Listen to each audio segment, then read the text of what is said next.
Hey, Coach, Jack Tuttle's first game. What did you like from him, and can you be more aggressive moving forward as he gains more experience? Yeah, I think so. I liked his toughness. That's probably the thing that I liked the most. I thought he played tough, and I think that's a good trait to have, and it's one that you need in this conference. And so I thought Jack played tough and made good decisions with the football. Um, I wouldn't say that we were trying not to be aggressive, but I also think we were trying to make sure that we did what we needed to win the game. And there was a couple opportunities down the field where we could be better. We need to connect on them and execute them. But I was proud of Jack, and I was proud of his toughness. John, and then Zach. Just to build on that a little bit. So, I mean, obviously, a quarterback's in, the blue jersey or whatever, and you're not hitting them. So to see him in his first game actually take those shots, I mean, how much did you learn about Jack Tuttle as a quarterback in those situations? Or was that something you expected? Well, certainly we expect it, but until it happens, you don't ever know how a player's going to respond. But there was no indication prior to think that Jack wouldn't be tough, but certainly a little bit different when it actually happened. So he responded great, and that's this league. That's just part of playing quarterback in the Big Ten is that you're going to have to be tough.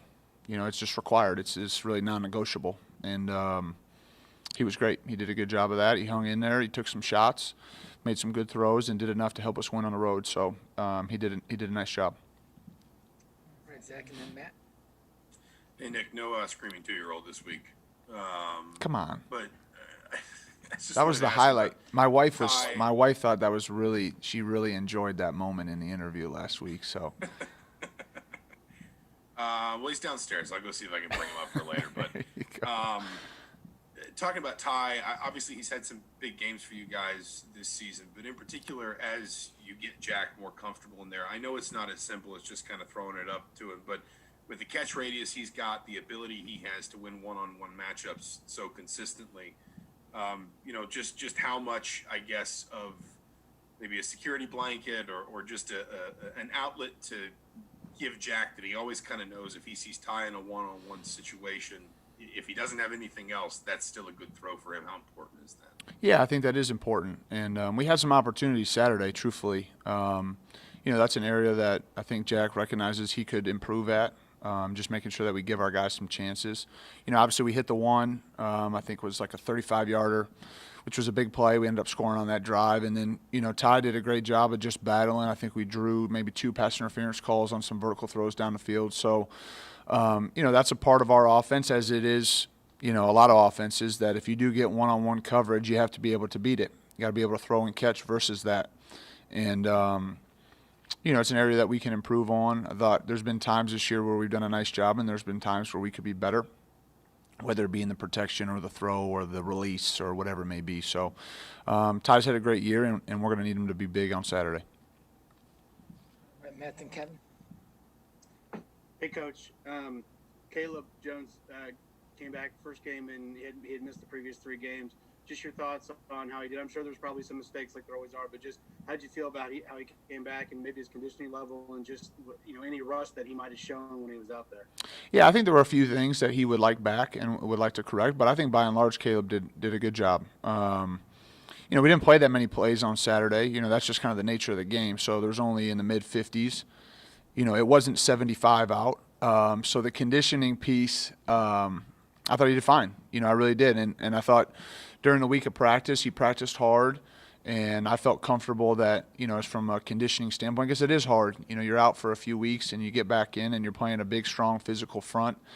That's a tough task for guys, on the line, just to be able to withstand the effort and intensity that it takes. I thought he did a nice job. So I didn't think it was an issue.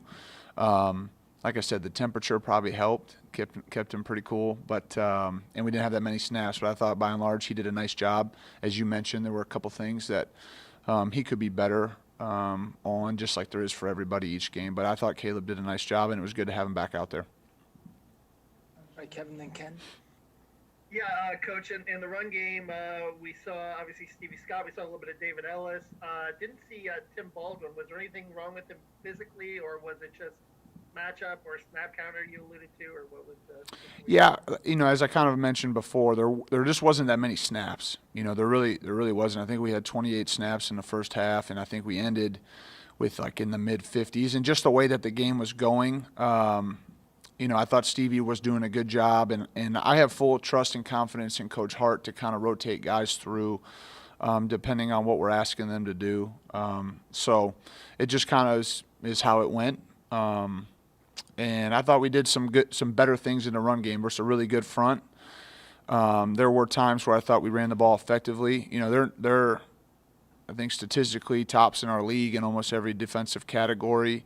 And, some of the things that we've struggled with running the ball, I thought there were some bright spots blocking up front and our backs running hard. So the distribution of the carries and the division of labor as far as that goes is kind of week to week, game to game, sometimes series to series, depending on the way that we're trying to attack for that series relative to the run game. So it's just kind of how it worked out. All right, Ken and then Dylan Wallace. Coach, when you have a guy drop a ball like Miles Marshall did, which is something that happens to a lot of guys, but when you're watching film, how do you approach that moment? Is it humor, a teaching moment? How do you think it's best to approach those type of things, especially when it ended up not really hurting the team? Have you guys ever? There's a quote. It's called "The Man in the Arena." Have you guys ever read that or heard that? It's just it's when you play high-level football and you're a competitor at anything that you choose to try to be great at, there are moments where you're going to fall and fail. And so we encourage our players to continue to get into that moment. And obviously nobody feels worse about that than Miles. But we don't spend a whole bunch of time talking about it because we recognize when you're playing competitive sports that that can happen. And we don't want it to happen. We focus on the execution in practice. We try to put pressure on the things that we can control, which is our habits on a day-to-day basis. But we recognize that Miles has made some great plays for us this season, and we expect him to continue to do that. And obviously it was a moment that every moment matters, and you could look at it one of two ways. It's a learning opportunity, a way to grow and improve and learn from a mistake. And move forward, and continue to be a competitor and look forward to the opportunity to do it again, to get an opportunity like that to make the play. And so that's kind of how we address it and talk about it, but we don't spend a whole bunch of time on that because we recognize that it can happen, and we preach 1-0.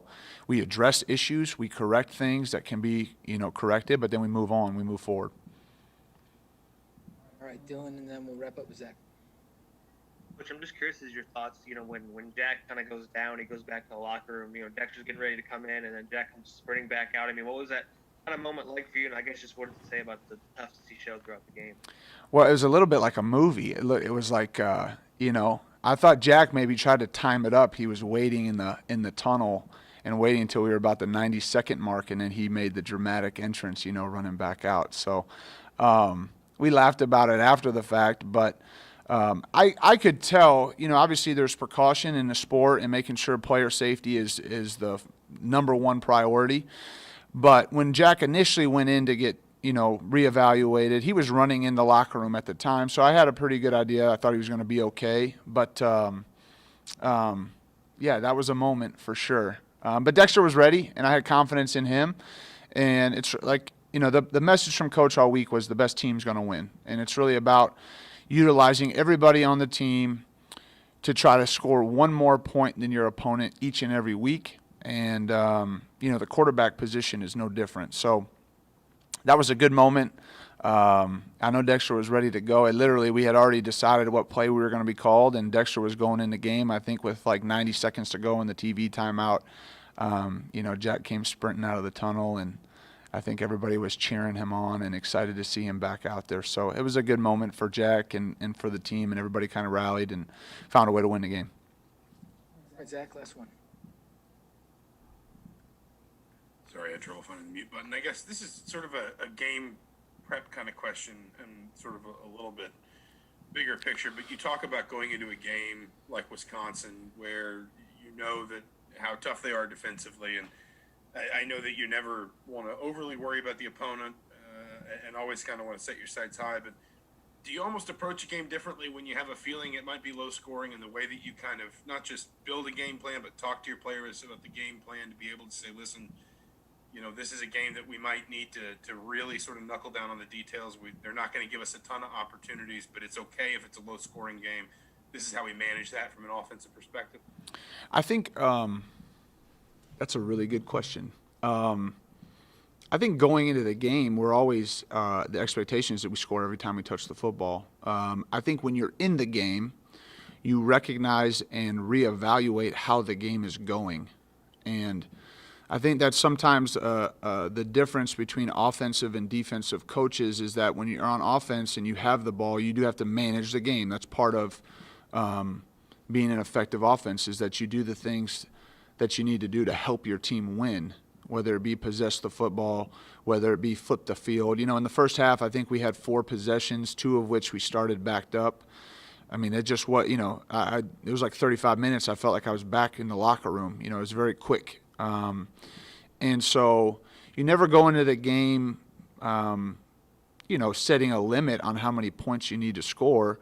But as the game is developing and going on, you're making decisions that you feel based on the score, based on where you're at on the field, based on how the opponent's offense is playing, defense, et cetera, on what you think is the best thing to do. And those conversations are ongoing with Coach Allen, because we truly don't care who gets the credit, and we just want to try to score one more point than the other team. And so I think that's one of the great things about our program and about our team and our staff is we're going to do whatever it takes to try to help us win. And each side of the ball recognizes what the matchup may be that week and how we can best help and complement each other for the game. So, I think there were moments where we could do better for sure. Statistically, it wasn't a great performance. Like as I mentioned, we only had 55 plays or something like that. But in critical moments in the red area, we scored 2 touchdowns. Our defense stiffened, and ultimately, to me, that was the biggest difference in the game. And so our kids did a nice job in those areas. But those are things you're evaluating as the game unfolds. I remember back to the Super Bowl a couple years ago. The Patriots beat the Rams like 10-6 or 13-6, and both offenses were super explosive. I'm sure both coaches going into that game didn't think it was going to be a 10-6 game. But you adjust. You got to adapt. You got to do whatever it takes to win. And our kids and our staff did a nice job this past week, and we're going to have to try to do it again this week. All right, thanks, Nick. Thanks, guys. Be safe.